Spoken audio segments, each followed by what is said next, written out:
tanto, entonces ahora le damos el paso al profesor Alejandro Herrera de la Universidad de Michigan y después esperemos que tengamos un espacio para preguntas. Entonces, Venir y a Elvira por organizar el evento y a todos los que han venido. Lo que yo tenía pensado, en cierta forma, repite lo que hemos venido diciendo sobre el proceso de paz, ¿no? Entonces tengo como 5 puntos para tratar y voy a hablar un poquito, y le agradezco a Rosa porque me ha hecho una publicidad estupenda del libro, hablando de territorios y de espacios constantemente, hablar un poquito de cuál sería un poco la respuesta académica o las preguntas académicas que nos podemos hacer ante todo esto que hemos estado discutiendo durante los 2 últimos días, ¿no? Entonces voy a empezar tomando un punto que hizo Ricardo ayer, que yo ya lo tenía programado, que es, él hizo un punto muy interesante, que la mayoría de la gente no ha leído los acuerdos de paz. Entonces yo les invito a todos a que cuando vayan a casa se metan en drafttablecompare.com y que ahí pongan los 2 acuerdos de paz y los pueden ver, el primero y el segundo. Y que se fijen sobre todo en las variaciones que se hicieron en la segunda versión del acuerdo. La primera sería la que se puso en refrendo en octubre, que falló, y la segunda sería la que fue aprobada por el Congreso en noviembre, que es el acuerdo de paz oficial ratificado. Entonces, es muy interesante ver estas partes en verde. Es un documento de 300 páginas, porque hay una diferencia muy interesante en ver cómo los medios de comunicación han explicado los cambios y cómo los cambios están, de hecho, inscritos dentro del texto. Entonces, esto sería un primer punto que quiero hacer, y quiero invitar a todo el mundo a que piense en cómo la letra del texto, qué es lo que está diciendo, y cómo esa letra del texto puede o no luego relacionarse con lo que vamos a ver ya en la tierra, ¿no? Con lo que vamos a ver ya en in situ, por decirlo de alguna manera. Entonces, de manera muy general, dijéramos que las áreas más verdosas, que serían las que tienen más verde en la segunda parte, son las que tienen que ver con la justicia transicional, con el financiamiento de la guerrilla, con la incorporación de la guerrilla en la vida política y con cuestiones de tipo, dijéramos, muy logísticas, ¿no? Cómo se va a implementar, cómo se va a llevar a cabo, etcétera, etcétera. Entonces, esto creo que es un punto muy importante, retomando lo que nos recordó Ricardo ayer, y creo que es importante que miremos el acuerdo en sí, qué es lo que dice el acuerdo, para luego poder hacer un reclamo al gobierno y decir, aquí está un acuerdo que ustedes firmaron y qué es lo que este acuerdo nos va a traer de manera concreta y específica. Esto me lleva a mi segundo punto, que también retoma un poco la discusión de ayer, que es que un acuerdo escrito y ratificado no es necesariamente un acuerdo implementado. ¿Okay? Y creo que esta diferenciación entre implementación y texto escrito es fundamental para pensar lo que va a pasar en Colombia de aquí en adelante, ¿no? Esto era un poco el tema que propuso Elvira, ¿no? Que era una cuestión de futuro, ¿no? Entonces, una de las dificultades claves es cómo se va a implementar el acuerdo, ¿no? Y claro, hemos visto que hay una gran división, lo vimos en el referéndum, lo vimos en los datos del referéndum. Para aquellos que no estuvieron en la sesión de ayer, hay que recordar que el referéndum divide realmente el país. Hay 13 millones de votos y hay una diferencia entre el sí y el no de 55.000 votos. ¿Okay? Yo estoy pensando también, por ejemplo, en la elección nuestra en Estados Unidos. Claro, el estado de Michigan. Trump ganó Michigan, lo ganó por 9.000 votos. Ganó Wisconsin por 20.000. Ganó Pensilvania por 30.000.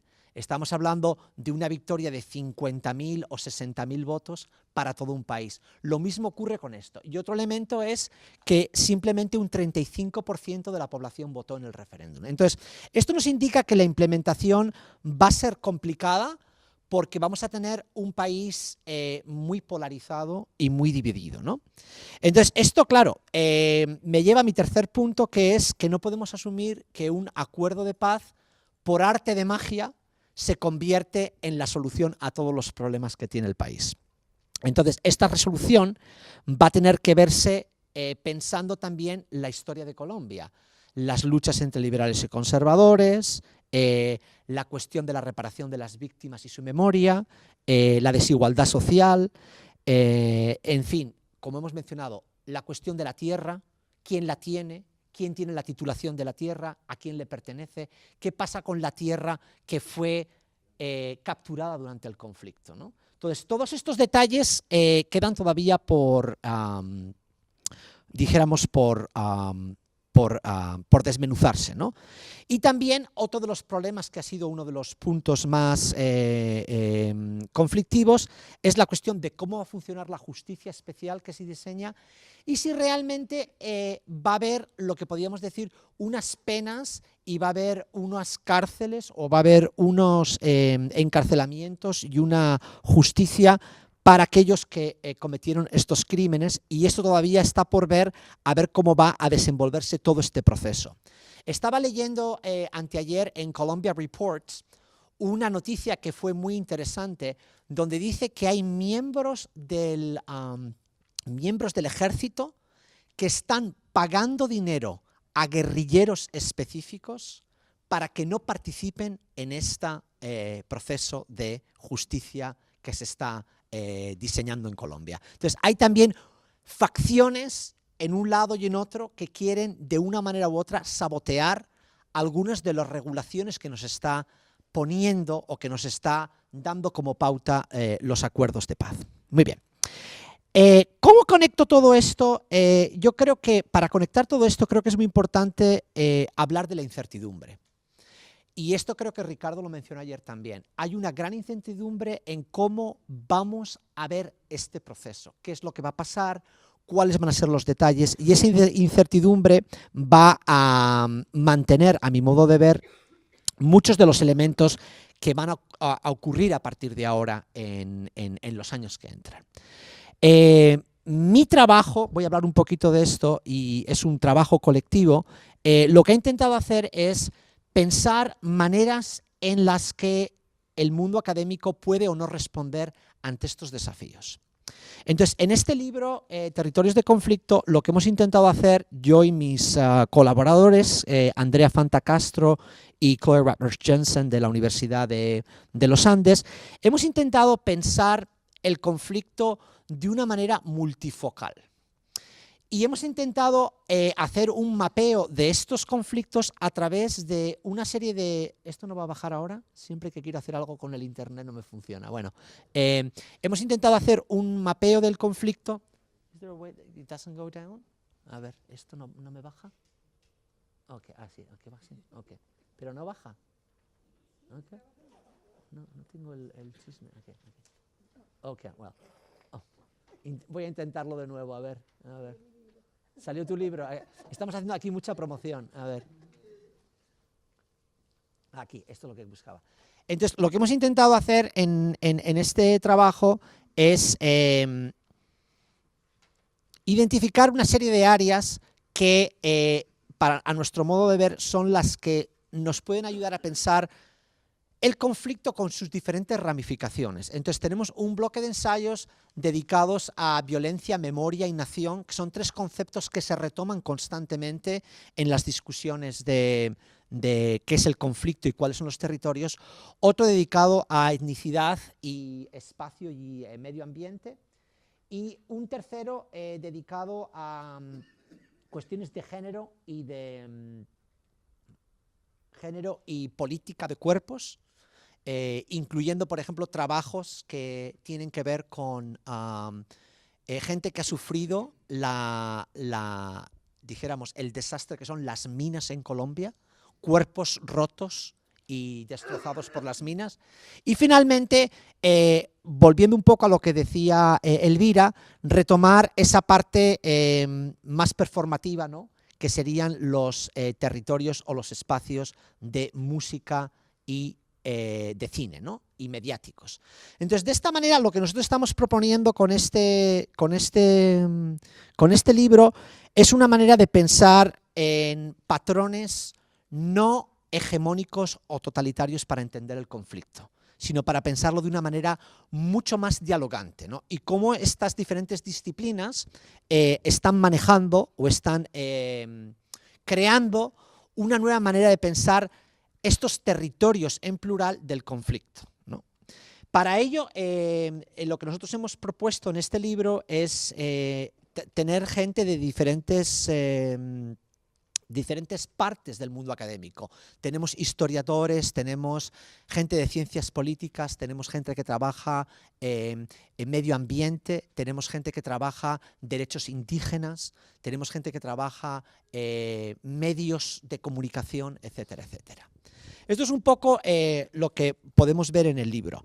Pero una cosa que quiero contar interesante es, en el proceso de escribir este libro se produjo en el mismo momento que estaban surgiendo estas negociaciones del acuerdo de paz, incluso el referéndum. Entonces la editorial nos pidió, en un momento dado, que ya después, en octubre, nos pidió, bueno, ya han entregado el libro, pero necesitamos que nos actualicen un poco la introducción, porque cómo ahora podemos hablar de lo que está ocurriendo con el resultado del referéndum. Entonces, esto fue muy curioso, un ejercicio muy curioso, porque claro, nosotros decíamos, bueno, ¿cómo vamos a explicar un no o un noíto? Porque fue muy ajustada la victoria. Un noíto, ¿cómo vamos a aplicar este noíto? Pensando que ha habido una participación del 35% y hasta qué punto se puede decir que esto es indicativo de cuál es la relación que tiene el pueblo de Colombia frente a la paz. Entonces, esto nos generó una serie de preguntas, ¿no? Primero, ¿cómo uno habla de los procesos de paz que están ocurriendo en este momento, que están pasando de manera simultánea? ¿O cómo vamos a pensar una implementación de estos acuerdos a futuro cuando realmente tampoco está claro en los propios acuerdos cómo esa implementación se va a llevar a cabo, ¿no? Entonces, esto nos surgió una serie de preguntas que han quedado de esa manera plasmadas en el libro, porque realmente no podemos ofrecer una solución. La solución que podemos ofrecer, yo creo que es cómo nosotros desde el punto de vista académico podemos manejar los diferentes componentes, las diferentes piezas que forman el rompecabezas imposible del proceso de paz en Colombia. Yo siempre recuerdo ese rompecabezas de 5.000 piezas que hacíamos entre todos en mi familia y llegaba un momento que nos faltaban 3 piezas, después de estar 1 mes y medio intentando componer el dichoso rompecabezas. Es un poco el proceso que tenemos aquí, ¿no? Muy bien. A mí me surgen una serie de preguntas. Una que tengo que nadie me responde y ni me ha sabido responder es, por ejemplo, ¿qué ocurre con el espacio del narcotráfico? ¿Va a ser la sustitución de cultivos o el dinero que van a dar los guerrilleros suficiente para acabar con ese espacio? Mi tendencia a pensar, no sé si es que soy un pesimista eterno, es que no, que ese espacio va a ser reocupado por bandas criminales, por las BACRIM, por lo que fuera, por otras maneras. Entonces, claro, ¿cómo podemos pensar en ese proceso de paz? Otra cuestión, yo fui al Centro de Memoria Histórica en Bogotá y me entrevisté con ellos y me pareció muy curioso que la manera que ellos tenían de pensar en las víctimas y el conflicto, me dijeron que en sus formularios y en su manera de lidiar con gente que se declara parte de víctimas, no estaban incluyendo gente que había sufrido exclusivamente el narcotráfico. Y esto me pareció muy interesante porque está deshaciendo uno de los componentes que une a ejército, guerrilla y paramilitares, ¿no? Y violencia en términos generales, ¿no? Entonces, eso quedó una pregunta que queda como un poco sin resolver y que yo creo que va a ser fundamental a la hora de pensar en reparación económica y otro concepto muy importante que es lo que hemos visto ya, la cuestión de la tierra. ¿Qué pasa con la tierra? ¿Qué se va a cultivar en la tierra? ¿Cuáles son los efectos económicos desde el punto de vista agropecuario, ¿no? El último punto que quiero hacer, y luego podemos pasar quizá a la discusión, y esto creo que me ha surgido a mí con este libro colaborativo, pero creo que a todos los que estamos trabajando, tanto Constanza como Elvira y demás, es una pregunta que para mí es muy importante, que es pensar cómo se escribe la paz, cómo se escribe el proceso de paz, o cómo se pone en un texto el proceso de paz. Y digo texto en un sentido amplio, digo texto libro, digo texto tapiz, digo texto mural, digo texto fílmico. Entonces, ¿cómo inscribir eso en un texto? Y ¿cuál sería el rol, por ejemplo, de la academia o de las personas que estamos en disciplinas como la mía? Yo soy un profesor de literatura y de estudios culturales, que son disciplinas que normalmente no han sido incluidas en los procesos de negociación de paz y de acuerdos. Estamos hablando de quizá historiadores, abogados, politólogos, etcétera, etcétera. Pero ¿qué pasa con personas como nosotras que estamos hablando también del proceso de paz, pero a mí no me han invitado a ninguna mesa? Y no conozco ninguno de mis colegas que hayan sido invitados a una mesa, y a Elvira tampoco la han invitado a una mesa, ¿no? Entonces, ¿qué pasa con la manera en la que nosotros estamos pensando desde los estudios culturales y desde la literatura o incluso desde la creación literaria, cómo funcionan dichos procesos de paz y cuáles pueden ser nuestras contribuciones a la hora de pensar estas formas de producción cultural? Entonces, como para concluir un poco, yo creo que la pregunta sigue siendo ¿cuál es el futuro de Colombia, ¿no?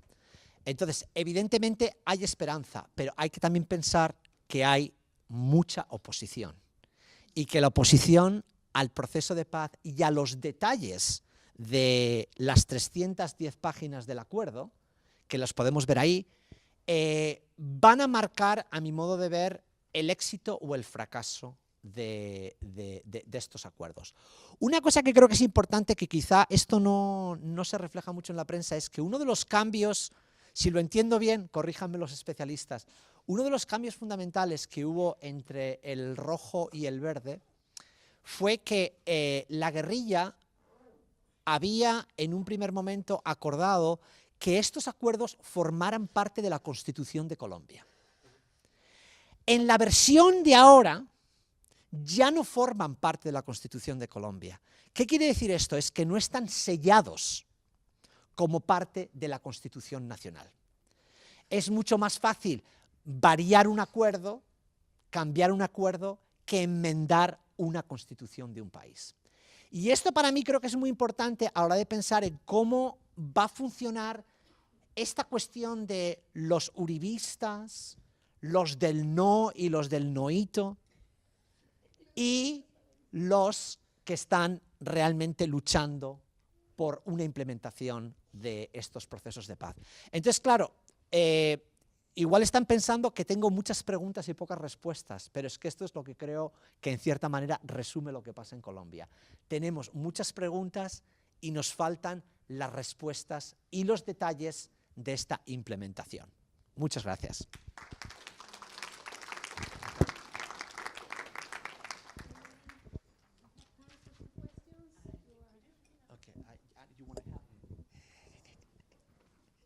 Okay, show the book.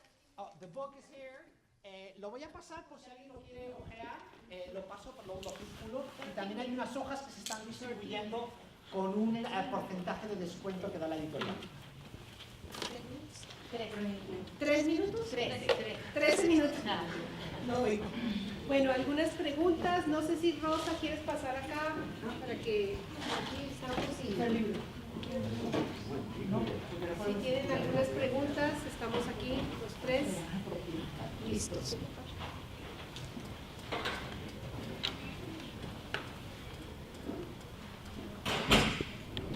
Creo que respondimos a todas las dudas. O todo oscuro. Una de las dos, ¿no? Sí, Catalina. Sí, muchas gracias por las tres presentaciones. Yo creo que volvemos un poco a lo que había dicho, algo que surgió cuando habló Constanza, sobre qué es la negociación entre estos procesos que, digamos, están resistiendo la forma en que la historia oficial o las memorias oficiales intentan suturar un poco esta historia, una historia que sigue abierta, que sigue negociada, por decirlo de una forma medio objetiva. ¿Cómo ven sus diferentes, tanto proyectos comunitarios, como estos repertorios de performance, como también la literatura, la película, que tiene su propio eje? ¿Cómo ven la negociación entre cómo esto se vuelve oficial, cómo se invitan estos diferentes procesos a que sean? Quizás la posición de no oficialidad es una posición de privilegio y que tiene un poder de interrumpir este proceso de lo oficial. Quisiera que cada uno hablara un poco de eso. Comienzo yo y luego paso el micrófono. Eso es algo que tenía apuntado y se me olvidó mencionarlo. Una de las contribuciones, me parece, que son mejores a entender los procesos de paz es precisamente ese tipo de proyectos no necesariamente sancionados por el Estado o no necesariamente sancionados por los centros oficiales de memoria y reconciliación, ¿no? Entonces, aquí hemos visto muy buenos ejemplos, ¿no?, de cómo puede funcionar eso. Porque, pensándolo históricamente, siempre hay cierta suspicacia, y en el caso de Colombia creo que es bastante claro, hacia los estamentos gubernamentales. No que tenemos que obviarlos por completo, pero hay cierta manera de posicionarse con resistencia ante la totalidad de lo que puede o no puede hacer el gobierno. Entonces creo que este tipo de iniciativas creo que tiene que ser una combinación, por un lado, de un involucramiento por el Estado, pero tiene que haber también una manera de chequear las políticas del Estado. Y como decíamos ayer en la discusión, también esta idea de que tenemos ahora los acuerdos por escrito. Bueno, entonces ahora vamos a ver si usted a mí me cumple, ¿no? Entonces, esa parte yo creo que viene más de estas organizaciones que podemos decir más de tipo grassroots o, from the bottom up, etcétera, etcétera, ¿no? Entonces, de esta manera es como yo lo pienso, ¿no? Y de hecho, por ejemplo, tenemos en la colección, hay un artículo que precisamente trata sobre el activismo de mujeres relacionado con Ruta Pacífica y con otra asociación en Bucaramanga, que precisamente está intentando hacer eso. No necesariamente tomarse la doctrina oficial, sino pensar en el proceso de paz de una manera que hay cierta distancia y cierta suspicacia hacia iniciativas de tipo estatal o oficial.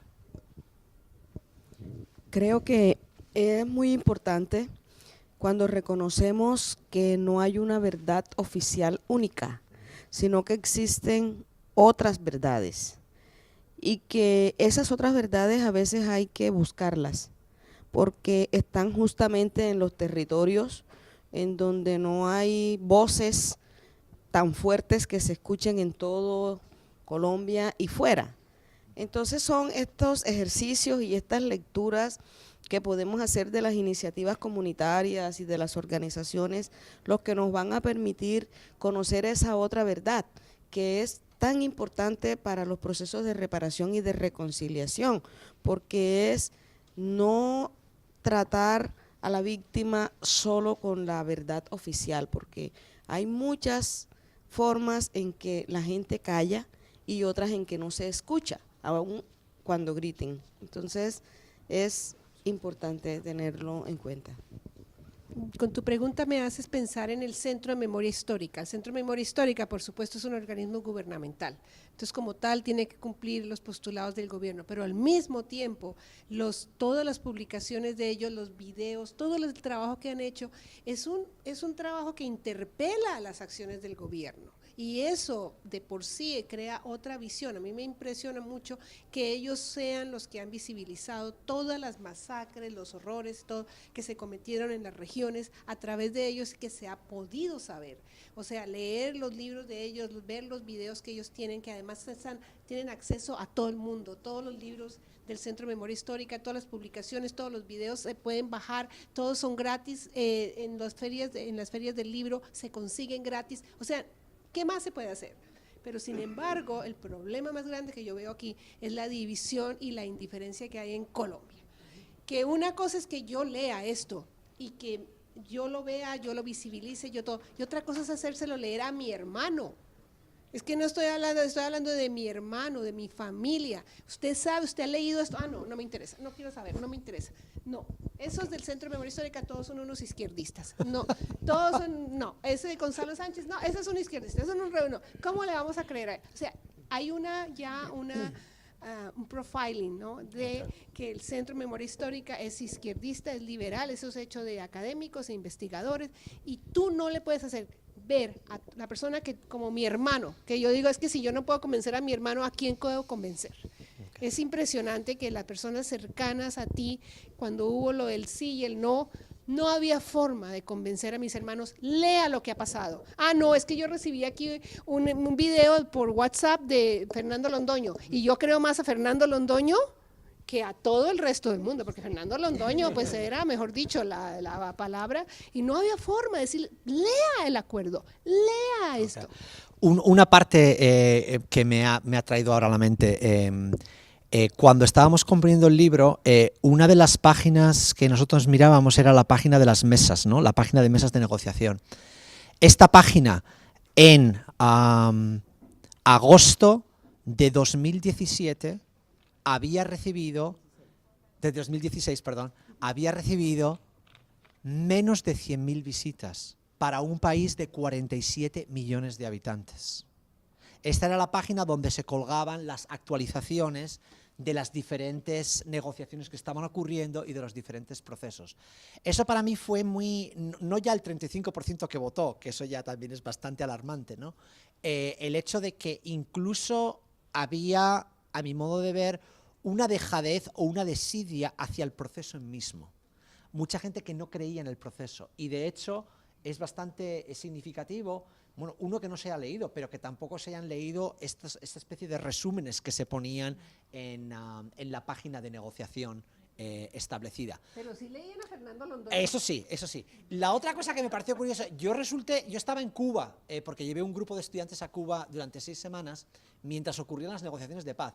Y la cosa que me pareció muy interesante es que en Cuba, por ejemplo, cuando yo estaba viviendo en La Habana, nunca se informaba en los noticieros oficiales, evidentemente, constantemente de quiénes venían y quiénes no venían y quiénes iban y quiénes no iban, pero nunca se comentaba qué se estaba discutiendo. Y esto a mí me pareció muy interesante, ¿no? Esta especie de cerrazón que para mí también generó muchas suspicacias dentro de Colombia, ¿no? Yo quisiera pues decir algo, complementar algo de lo que ustedes estaban diciendo. Yo hice mi trabajo en los grupos de interés, 14 diferentes sectores, y cómo ellos venían o no, cómo habían participado en el proceso de paz. Entonces yo creo que una cosa muy importante cuando hablamos de memoria, en sí empezar a poner, que el gobierno haya empezado a poner libros, compilando información. Una cosa que me impactó tanto es cuando yo empecé a preguntarle a los sectores, ¿cuánto cuesta la violencia para su sector? Claro, ok. Silencio. Claro. Y después, ¿pero cuánto cuesta? Silencio. Claro. Después de mucho presionar, y estamos hablando de sectores como el café, estamos hablando de sectores que tienen el dinero para empezar. Finalmente, un sector, el del concreto, me dijo, porque hay solamente 3 sectores de los 14 que yo entrevisté. Uno es el de, claro está, el de livestock, Fedeganado, Fedegan, que ellos tienen, yo creo que es de los sectores más completos que tienen libros, que han empezado a colectar cuántos fueron secuestrados, cuántos fueron muertos. El sector de los transportadores, porque tienen sus GPS que van en las tractomulas. Pero lo interesante es que yo preguntaba, ¿pero cuánto cuesta? Y no llevan ninguna clase de estadística. Entonces, refiriendo a ese concepto de memoria, parte de lo que el sector decía, nosotros no lo contamos porque da miedo. De alguna manera hasta las empresas, lo que la profesora Rosa estaba diciendo, también lo que ustedes hablaban de ese sentido de memoria, nosotros no lo contamos porque esto puede ser muy problemático y peligroso. Entonces empezar a crear memoria en un país que a empresas, que son grandes empresas, no cuentan cuánto cuesta la violencia. Entonces es muy importante eso. Yo creo que el mismo gobierno colombiano no ha hecho el ejercicio de cuantificar los daños que la violencia le generó. Porque, por ejemplo, a un sector como la educación, ¿cuál fue el costo?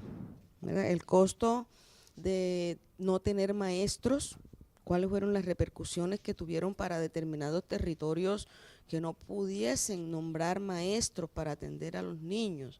Ese costo económico y social, porque lo estamos pagando hoy con unos jóvenes que no han ido a la escuela. ¿Cuál fue el costo de hogares infantiles que no llegaban los suministros, o de los hospitales que se destruyeron y que no podían llegar los suministros y la gente que se moría? Los territorios que no han tenido promoción de salud. O sea, todo eso son eventos cuantificables, pero ese ejercicio no está como en el imaginario nuestro, o sea, no está como para presentarle a la sociedad, este país vivió un conflicto que le representó este costo social y económico, y creo que eso sería muy importante que se mostrara para que las generaciones nuevas entiendan un poco por qué no se debe repetir. Okay. Ni las privadas.